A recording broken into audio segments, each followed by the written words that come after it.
آج چونکہ قرآن حکیم کا باقاعدہ آغاز ہونے جا رہا ہے، سورۃ الفاتحہ قرآن حکیم کی پہلی سورت ہے، اور یہ پورے قرآن کا مقدمہ بھی ہے۔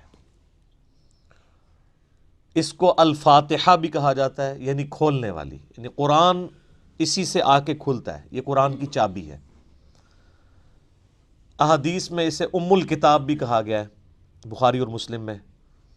لہٰذا یہ اس چیز کی متقاضی ہے چیز کہ ہم آج کا پورا لیکچر سورۃ الفاتحہ کو کور کریں، اور اگلے لیکچر سے ہم انشاءاللہ تعالی سورۃ البقرہ کا آغاز کریں گے۔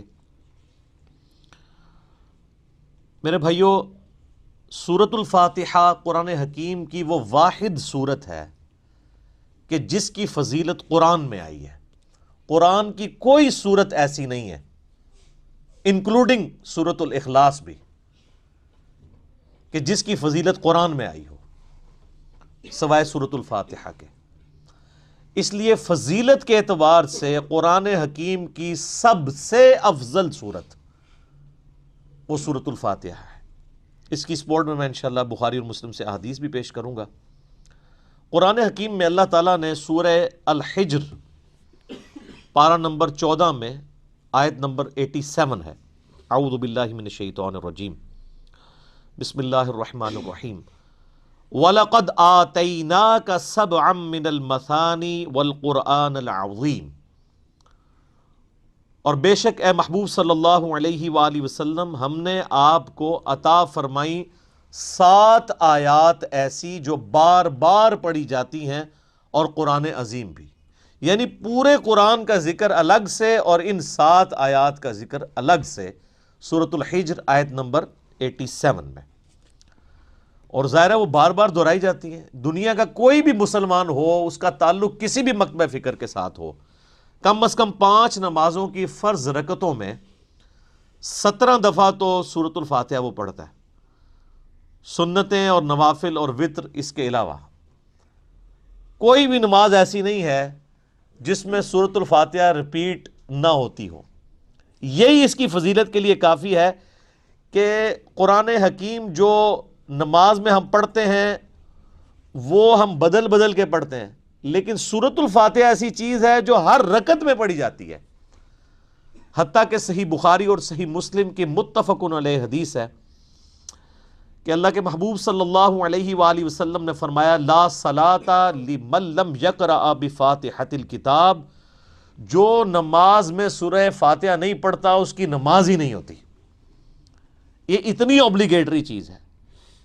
یہ بات بھی اس کی فضیلت کے لیے کافی ہے کہ یہ قرآن حکیم کی نمبر 1 سورت ہے، اپنی ترتیب میں بھی مصحف کی اور اپنے فضائل کے اعتبار سے بھی۔ قرآن حکیم کی یہ سب سے عظمت والی سورت ہے۔ اس کی سپورٹ میں صحیح بخاری میں ایک بڑی مشہور حدیث ہے کہ سیدنا ابو سعید ابن معلہ رضی اللہ تعالی عنہ کہتے ہیں کہ میں ایک دفعہ مسجد نبوی میں نماز پڑھ رہا تھا تو اللہ کے محبوب صلی اللہ علیہ وآلہ وسلم نے مجھے آواز دی، تو میں چونکہ نماز میں مشغول تھا میں نے جانے میں تاخیر کر دی۔ تھوڑی دیر بعد میں پہنچا تو آپ صلی اللہ علیہ وآلہ وسلم نے فرمایا کہ میں نے تمہیں آواز دی تھی، تم کیوں نہیں آئے؟ تو انہوں نے کہا کہ میں نماز پڑھ رہا تھا۔ تو آپ صلی اللہ علیہ وآلہ وسلم نے فرمایا، کیا تم نے اللہ کا یہ حکم نہیں سنا؟ سورۃ الانفال کی آیت آپ نے پڑھی، استجیبوا للہ والرسول اذا دعاکم، جب اللہ اور اس کا رسول تمہیں پکاریں فوراً ان کی آواز پہ لبیک کہو۔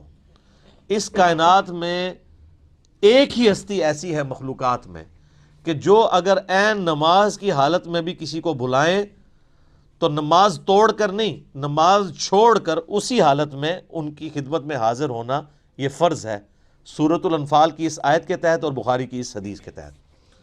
اور وہ امام اعظم محمد رسول اللہ صلی اللہ علیہ وآلہ وسلم کی مبارک ذات ہے۔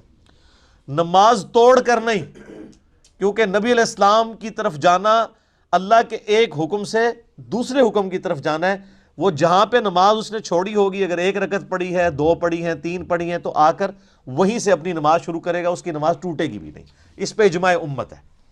بہرحال یہ جو ہمارے واعظین آئے دن کہانیاں کراتے رہتے ہیں کہ جی ماں آواز دے دے، باپ آواز دے دے، نماز توڑ دو. اس طرح کی کوئی حدیث نہیں ہے. البتہ یہ ضرور ہے کہ اگر زندگی موت کی کشمکش بن جائے، کوئی ایمرجنسی ہو جائے، تو آپ پھر نماز توڑ سکتے ہیں. لیکن نبی علیہ السلام کے کیس میں اگر بلایا جائے گا تو نماز توڑنی نہیں پڑے گی، بلکہ نماز وہیں پر چھوڑ کر آپ علیہ السلام کا حکم سننا پڑے گا. تو یہ آپ علیہ السلام نے ان کو تھوڑا سا یعنی ڈانٹ پلائی پیار محبت سے. پھر آپ نے اس صحابی کا ہاتھ اپنے ہاتھوں میں پکڑا اور پھر فرمایا کہ میں اس مسجد سے باہر نکلنے سے پہلے پہلے تمہیں قرآن حکیم کی سب سے عظیم صورت سکھاؤں گا. آپ علیہ السلام کی عادت تھی کہ آپ اگر کسی کو تھوڑا سا بھی سختی سے پیش آتے تھے تو پھر اس کے ساتھ دل جوئی بھی فرماتے تھے. آپ ہاتھ پکڑے اور فرمایا کہ میں تمہیں ایک تحفہ دوں گا. وہ صحابی کہتے ہیں پھر تھوڑی دیر بعد جب ہم مسجد سے باہر نکلے تو مسجد سے نکلتے ہوئے میں نے نبی علیہ السلام سے کہا یا رسول اللہ اپنا وعدہ پورا کریں، آپ نے مجھے کہا تھا کہ آپ مجھے قرآن کی سب سے عظمت والی صورت تعلیم فرمائیں گے. تو آپ علیہ السلام نے فرمایا کہ وہ صورت ہے الحمدللہ رب العالمین، یعنی سورۃ الفاتحہ.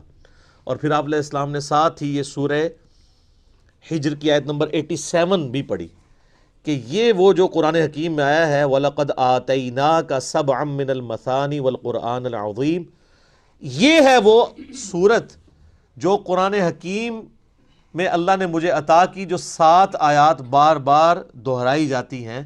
اور پھر آپ علیہ السلام کے بخاری میں الفاظ ہیں یہ ام الکتاب ہے، یہ قرآن کی ماں ہے، قرآن کی جڑ اس میں ہے، اسی سے پورے قرآن کا درخت نکل رہا ہے. فاتحہ بھی ہے، ام الکتاب بھی ہے، اور یہ وہ 7 آیات ہیں جو سورہ ہجر میں آئی ہیں. تو سورہ ہجر کی اس آیت کے کانٹیکسٹ میں کتاب التفسیر چیپٹر میں امام بخاری اس حدیث کو لے کر آئے ہیں. یہ حدیث کافی ہے اس کی فضیلت کے لیے. اچھا یہ تو سورہ اعظم تھی نا قرآن کی.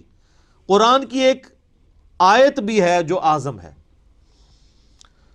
وہ صحیح مسلم میں حدیث ہے. ابی ابن کعب، جن کے بارے میں بخاری مسلم میں آتا ہے کہ 4 بندوں سے قرآن سیکھو، ان میں ایک عبداللہ ابن مسعود ہیں اور ایک ابی ابن کعب ہیں اور سیدنا سالم ہیں، یہ ان میں سے ایک ہیں. تو ابی ابن کعب کہتے ہیں کہ نبی علیہ السلام نے مجھ سے ایک دن پوچھا کہ جانتے ہو کہ قرآن کی سب سے اعظم آیت کون سی ہے؟ تو انہوں نے کہا یا رسول اللہ صلی اللہ علیہ وآلہ وسلم، میرے اندازے کے مطابق قرآن حکیم کی سب سے عظیم آیت اللہ لا الہ الا هو الحی القیوم، آیت الکرسی، سورہ بقرہ کی آیت نمبر 255 ہے. تو آپ علیہ السلام نے اپنا ہاتھ ان کے سینے پہ مارا محبت کے ساتھ اور فرمایا ابو منذر تمہیں یہ علم مبارک ہو. یعنی نبی علیہ السلام نے ان کے علم کے اوپر ان کی تحسین فرمائی کہ تمہیں میرے بتائے بغیر تم نے صحیح اندازہ لگایا کہ قرآن حکیم کی سب سے اعظم صورت جو آیت ہے وہ آیت الکرسی ہے. بخاری سے پتہ چلا کہ سب سے اعظم صورت سورۃ الفاتحہ ہے. مسلم شریف سے پتہ چلا سب سے اعظم آیت الکرسی ہے. تو اس سے یہ بات بھی کلیئر ہوگی کہ جو لوگ کہتے ہیں نا وہ احادیث میں ہے سواد اعظم، وہ سب سے بڑا گروہ جو ہے اس کو پکڑ لینا، اور وہ سب سے بڑا گروہ ہر ملک میں ڈیفرنٹ ہوتا ہے. یعنی آپ بنگلہ دیش میں جائیں گے تو وہاں سب سے بڑا گروہ دیوبندی ہے، پاکستان میں سب سے بڑا گروہ بریلوی ہے، سعودیہ میں چلے جائیں گے اہل حدیث بڑا گروہ ہے، ایران میں چلے جائیں گے شیعہ بڑا گروہ ہے. تو وہاں اعظم سے مراد تعداد میں بڑا نہیں ہے، عظمت میں بڑا. ورنہ سورۃ الفاتحہ کی تو 7 آیات ہیں اور سورہ بقرہ کی 286، تو وہ ہونی چاہیے تھی سورہ اعظم.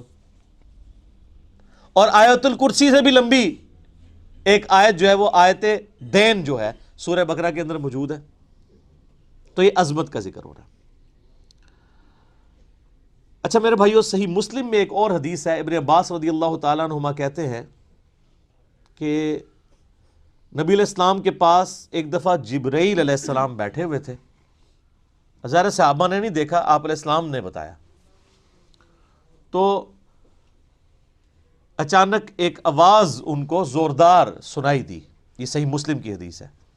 تو حضرت جبرائیل علیہ السلام نے نگاہ اٹھا کے اوپر دیکھا اور کہا یا رسول اللہ آج آسمان کا ایک ایسا دروازہ کھلا ہے جو آج سے پہلے کبھی نہیں کھلا تھا، اور اس دروازے سے ایک فرشتہ زمین پر اترا ہے۔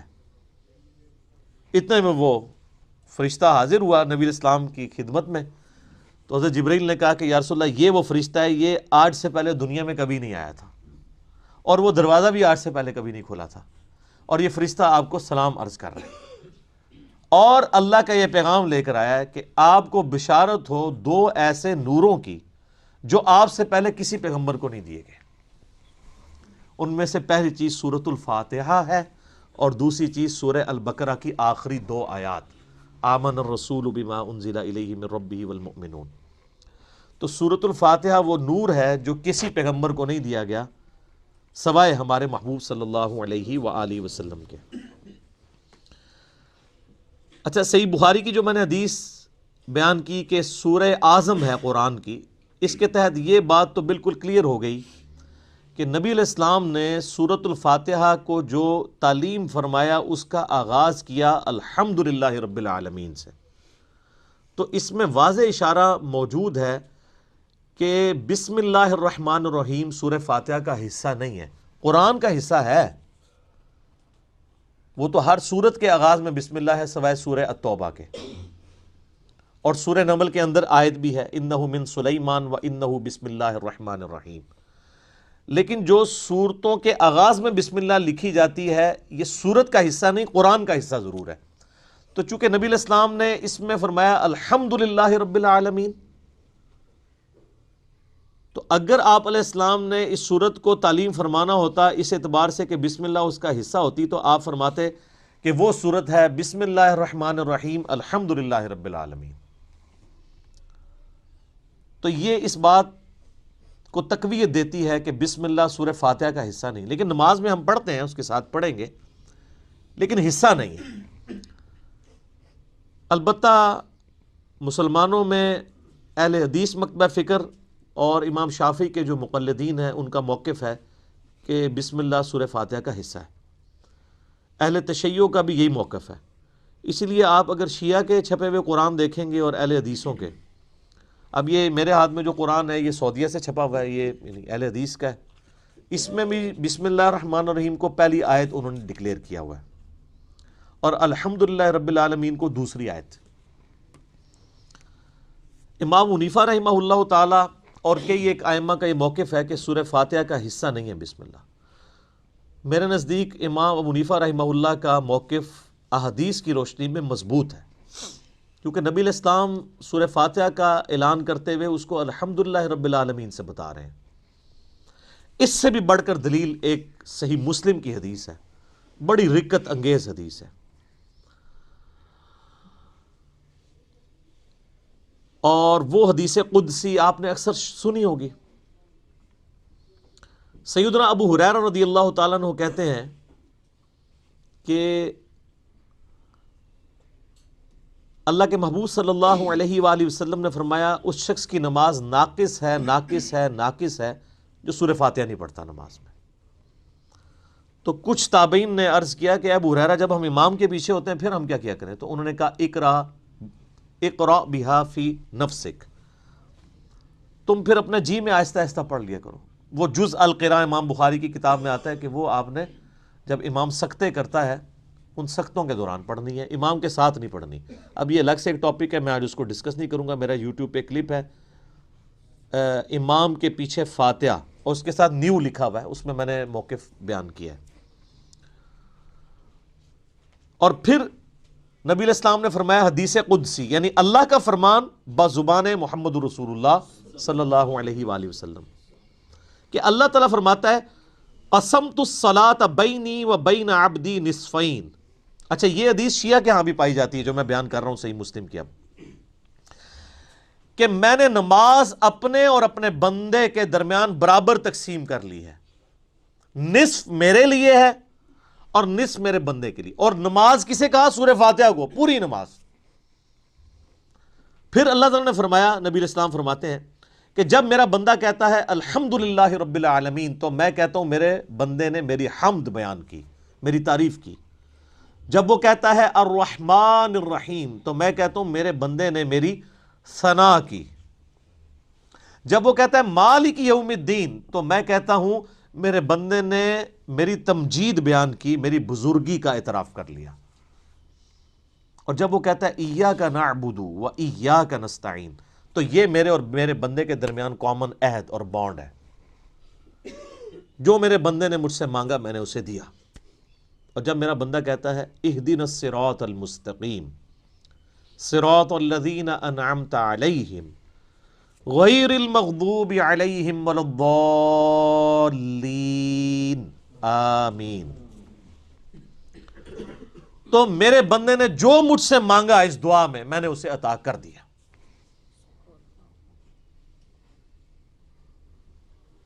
یہ حدیث بھی اس بات کا ثبوت ہے کہ سورہ فاتحہ کا حصہ بسم اللہ نہیں ہے, ورنہ تو یہ سٹارٹ یہاں سے ہوتی کہ جب میرا بندہ کہتا ہے بسم اللہ الرحمن الرحیم تو میں کہتا ہوں میرے بندے نے میرے نام سے آغاز کیا. جب وہ کہتا ہے الحمدللہ رب العالمین تو میں کہتا ہوں میرے بندے نے میری حمد کی. تو اس حدیث میں بھی, حدیث قدسی میں بھی سورہ فاتحہ کا آغاز الحمدللہ رب العالمین سے ہوا. لہذا اہل تشیع اور اہل سنت میں اہل حدیث اور شافعی ہیں جو شوافع, ان کا موقف مضبوط نہیں ہے اس مسئلے میں. امام حنیفہ رحمہ اللہ کا موقف اس مسئلے میں, جہاں کئی مسئلوں میں ان کے موقف غلط ہے, اس مسئلے میں ان کا موقف ٹھیک ہے کہ سورہ فاتحہ کا حصہ نہیں ہے بسم اللہ. اس سے بھی بڑھ کر بخاری و مسلم میں حدیث ہے, انس ابن مالک کہتے ہیں میں نے پوری زندگی نبی علیہ السلام کے پیچھے نماز پڑھی, اس کے بعد حضرت ابوبکر کے پیچھے, پھر حضرت عمر کے پیچھے, پھر حضرت عثمان کے پیچھے. میں نے ان چاروں میں کسی کو بھی قرات کا آغاز نماز میں بسم اللہ سے کرتے ہوئے نہیں سنا, ہمیشہ الحمدللہ رب العالمین سے سنا. وہ ثنا تو خاموشی سے پڑھی جاتی ہے نا, اور بسم اللہ بھی. قرات کا آغاز وہ کرتے تھے الحمد سے, اس کا مطلب ہے کہ وہ سورہ فاتحہ سے اسے الگ سمجھتے تھے. اور مسلم میں تو یہاں تک الفاظ ہیں, بلکہ وہ حضرت انس بن مالک تو انکار ہی کر رہے ہیں. وہ کہتے ہیں کہ نبی علیہ السلام اور حضرت ابوبکر و عمر سورہ فاتحہ سے نہ پہلے بسم اللہ پڑھتے تھے نہ بعد میں, یعنی اگلی سورہ سٹارٹ کرنے سے پہلے بھی بسم اللہ نہیں پڑھتے تھے, کنٹینیوشن کے ساتھ پڑھتے تھے. بعض محدثین نے اس کی توجیہ بیان کی کہ اس سے مراد ہے کہ بلند آواز سے نہیں پڑھتے تھے, کیونکہ ثنا اور بسم اللہ آہستہ آواز سے پڑھنا تو ثابت ہے. تو آہستہ آواز سے پڑھنا ہی اس بات کی دلیل ہے کہ اس کو فاتحہ سے الگ کر کے پڑھتے تھے, لہٰذا وہ فاتحہ کا حصہ نہ ہوا. اچھا, اب ٹیکنیکلی اس کو آپ سمجھیں کہ سورہ فاتحہ کی یہ 7 آیات کیسے پوری ہوتی ہیں. مسلم میں جو یہ ہے نا الفاظ کے آدھی میرے لیے آدھی میرے بندے کے لیے, تو پھر سورہ فاتحہ آدھی ہوتی ہوگی نا کہیں پہ, کیونکہ آدھی میرے لیے اور آدھی میرے بندے کے لیے. تو آئیں پھر آدھی کر کے دیکھ لیتے ہیں. وہ سٹارٹ ہو رہا ہے اس حدیث میں, جب میرا بندہ کہتا ہے الحمدللہ رب العالمین تو میں کہتا ہوں میرے بندے نے میری حمد کی. الرحمن الرحیم میرے بندے نے میری ثنا کی. مالک یوم الدین میرے بندے نے میری بزرگی کا اعتراف کیا. 3 آیتیں ہوگی. اس کے بعد آتا ہے ایاک نعبد و ایاک نستعین, یہ میرے اور میرے بندے میں کامن ہے, لہٰذا یہ آیت پھر سینٹر میں ہوگی, کیونکہ تینوں پہلی آیات جو ہیں وہ اللہ کی تعریف ہے. الحمدللہ رب العالمین, الرحمن الرحیم, مالک یوم الدین. ایاک نعبد و ایاک نستعین عہد ہے, اور کہا یہ کامن ہے, مراد یہ سینٹر میں ہے. اور اس کے بعد جتنی چیزیں وہ دعائیں ہیں, اہدنا الصراط المستقیم یہ بندے کی ہو گئی, صراط الذین انعمت علیہم غیر المغضوب علیہم ولا الضالین آمین, یہ 3 آیات اللہ سے دعا ہوئی, یہ بندے کے لیے, اور اس میں الفاظ ہیں جو میرے بندے نے مانگا میں نے دے دیا. پہلی 3 اللہ کی ثنا, اور سینٹر والی ایاک نعبد و ایاک نستعین کامن بانڈ. ٹھیک ہو گیا. اس سے بھی مزے کی بات, ایاک نعبد و ایاک نستعین بھی سینٹر ہو جاتی ہے. یہ ایک آیت ہے نا, ایاک نعبد, اے اللہ ہم تیری عبادت کرتے ہیں, یہ بھی اللہ کی تعریف. و ایاک نستعین, اور دعا تجھ سے کرتے ہیں. واو پہ آگے سینٹر بنتا ہے.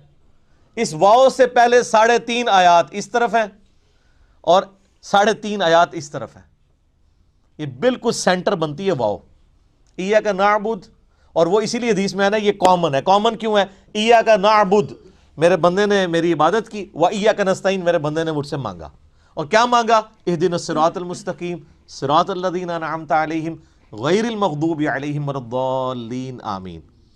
تو یہ اتنی مضبوط دلیل ہے یہ جتنے دلیل کیا کتنے دلائل میں نے سامنے رکھ دیے ہیں کہ جس کے بعد کوئی گنجائش نہیں رہتی کہ کوئی بندہ ہٹ درمی پہ اور ضد پہ آ جائے۔ شیخ زبیر علی رحمہ اللہ تعالیٰ سے 2008-9 کی بات ہے، میں نے اب چونکہ وہ اہل حدیث تھے تو اہل حدیث کی کوشش ہوتی ہے کہ امام حنیفہ ہر مسئلے میں غلط ثابت ہو جائے، تو میں نے ان کے سامنے کہا جی اب آپ کو چیک کرتے ہیں، ہم بخاری مسلم کو مانتے ہیں کہ وہ یہ نہ ہو کہ امام حنیفہ کی دشمنی آپ کو اس پہ نہ ابھار دے کہ آپ سچائی سے اناد کریں۔ تو مجھے کہتے ہیں جی وہ بسم اللہ حصہ ہے فاتحہ کا۔ میں نے کہا جی یہ واضح احادیث ہیں، یہ میں نے سارے دلائل آپ کو بھی سن کے اندازہ ہو گیا ہوگا اس کے بعد کوئی بندہ یا مان سکتا ہے یا چھڑولی چھوڑ سکتا ہے آگے سے، بالکل واضح بات ہے۔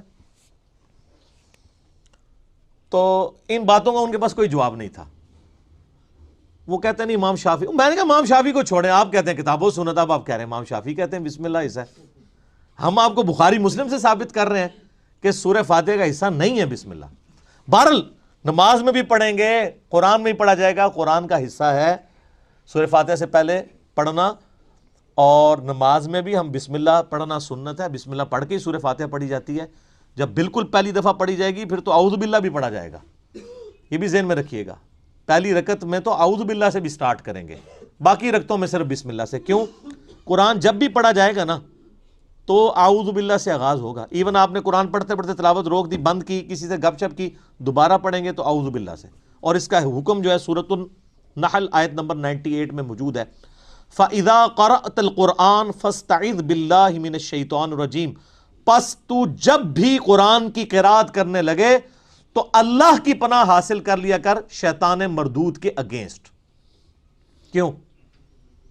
اگر آپ شیطان کے اگینسٹ اللہ کی پناہ نہیں حاصل کریں گے تو قرآن پڑھ کے آپ غلط رزلٹ بھی نکال سکتے ہیں، اس میں قرآن کا قصور نہیں ہے۔ اگر ایک اچھی گاڑی ہے اس پہ ڈرائیور غلط بیٹھ گیا جا کے ٹھوک دیتا ہے تو گاڑی کا تو قصور نہیں ہے۔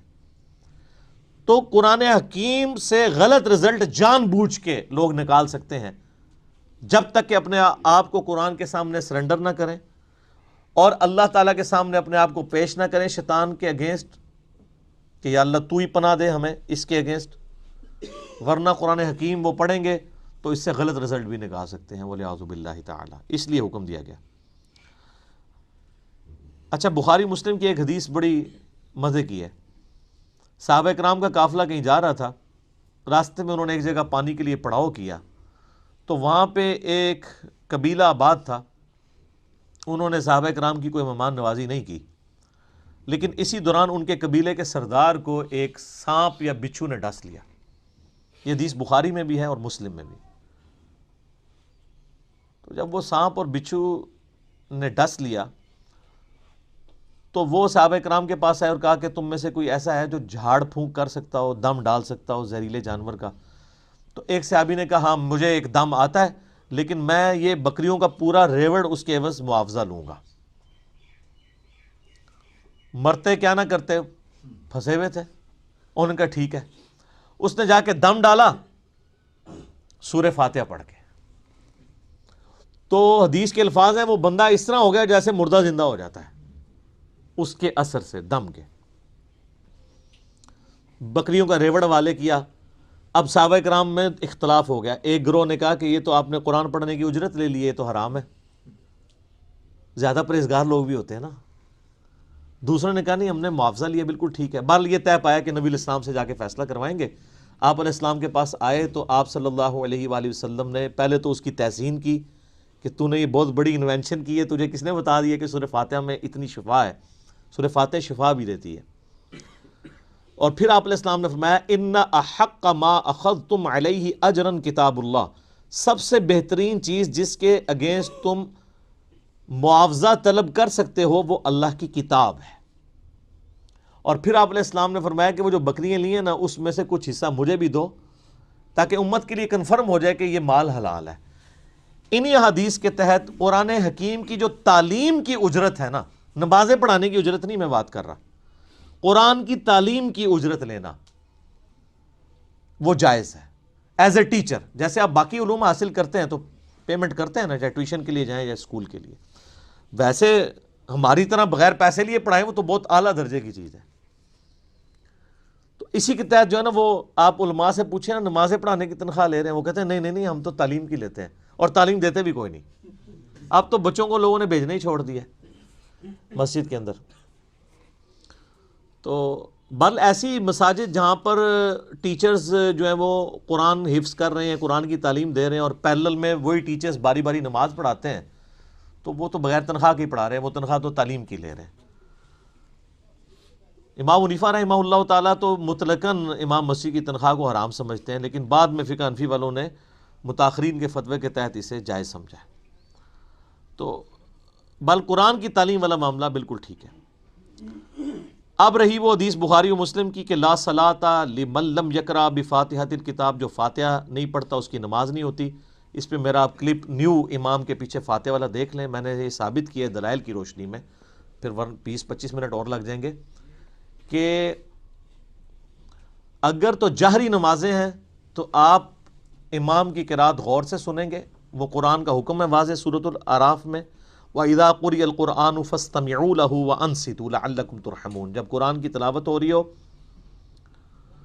تو تم خاموشی اختیار کرو اور بڑے غور کے ساتھ سنا کرو تاکہ تم پر رحم کیا جائے. البتہ جو سری نمازیں ہیں جیسے عصر کی نماز ہے اور ظہر کی نماز ہے, اور جو جہری نمازیں ہیں ان کی بھی جو آخر والی رکعتیں ہیں وہ بھی سرن ہی ہوتی ہیں نا. اگر آپ دیکھیں گے نا تو صرف 6 رکعتیں ہیں جن میں اونچا قرآن پڑھا جاتا ہے, باقی 11 رکعتیں 17 میں سے ان میں سرن پڑھا جاتا ہے, اور نوافل تو سارے سرن پڑھے جا رہے ہوتے ہیں. تو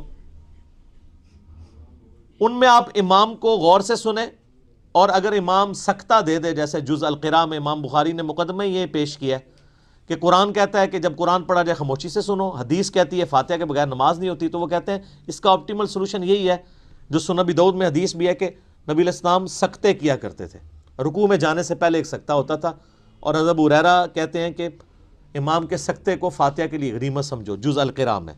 لہٰذا مسلم کی جو حدیث ہے نا اقرا بہا فی نفسک, اس میں حضرت ابو ہریرہ یہ نہیں کہہ رہے کہ امام کے ساتھ ساتھ جی میں پڑھو, وہ سکتے کا ہی ذکر کر رہے ہیں کیونکہ دوسری جگہ اس کی تفسیر موجود ہے.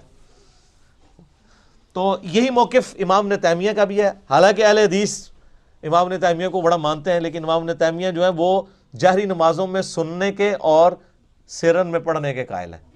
شیخ البانی بھی یہی موقف رکھتے ہیں, مولانا مودودی رحمہ اللہ کا بھی یہی موقف ہے, ڈاکٹر اسرار صاحب کا بھی یہی موقف ہے, اور ایون جو سعودیہ سے قرآن چھپتا ہے احسن البیان, اس میں بھی لکھا ہوا ہے کہ قرآن اور حدیث دونوں پہ عمل کرنا چاہیے. جب امام قرات کر رہا ہو تو خاموشی سے سننی چاہیے, اور سکتے میں پڑھنا چاہیے اگر سکتے میں آپ کو موقع ملے.